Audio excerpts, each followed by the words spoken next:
Now, if you think back to 1984, there was a game company called Atari, and they ruled the world mainly because of their Atari 2600 hit game system.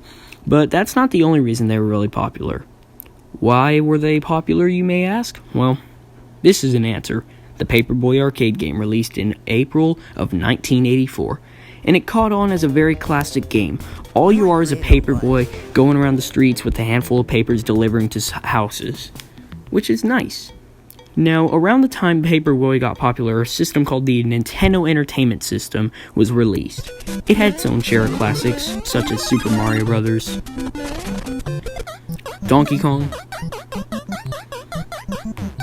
and even Excite Bike. Now, a game company called Mindscape Income quickly found out about the Nintendo Entertainment System and decided to create their own port of the game Paperboy. And it's probably the most common port of Paperboy you will ever hear of. Now, it follows the same rule as the arcade. Literally, just going around the streets, delivering newspapers. With more or less houses every time, and more or less obstacles every time. You know, simple stuff. It was so popular, they made Paperboy 2, Paperboy 64, and it even appeared on a Tiger Electronic game. Now, some parts of this game are really overcrowded. This is where you start to find out how challenging it is. Look at this. How is it a human being with normal reflexes supposed to get past this crap? It was so common that it actually made it over to the Sega Master System, the Nintendo Game Boy, and it even crossed over to the Sega Game Gear. Crazy. Now, every single port of Paperboy follows the same exact role.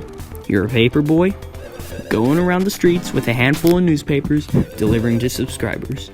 Now, although they're the same, the NES port is probably the most popular.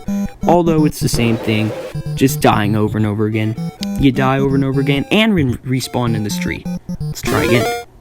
Here I go and do it. Oh! Dead by the dog. Alright, slowly. No! Dead by a tornado? Alright, slowly. Yeah. No!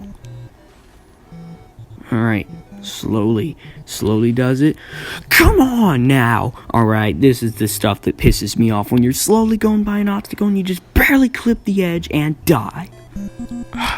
So at the end of every death marathon, you make it to a weird obstacle course where your goal is to make it through to the end for extra points. And once you make it to the end, you're greeted by the audience.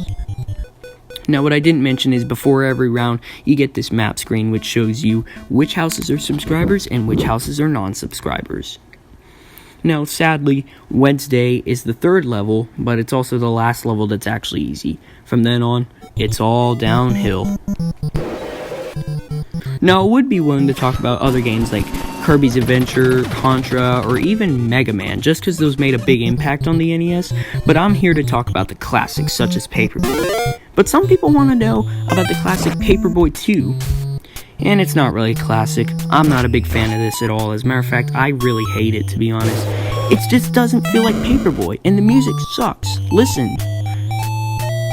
Yeah, it's bad. Stick to the original Paperboy. But guess what? If frustration is out of your reach, stay away from both of these games, because they're highly frustrating. Alright, thank you guys so much for watching today's video. This was the first review for a video game on the Retro Game Core channel. If you guys want more, I want to see 10 likes on this video. That would be very appreciated. But from now, stay fully retro.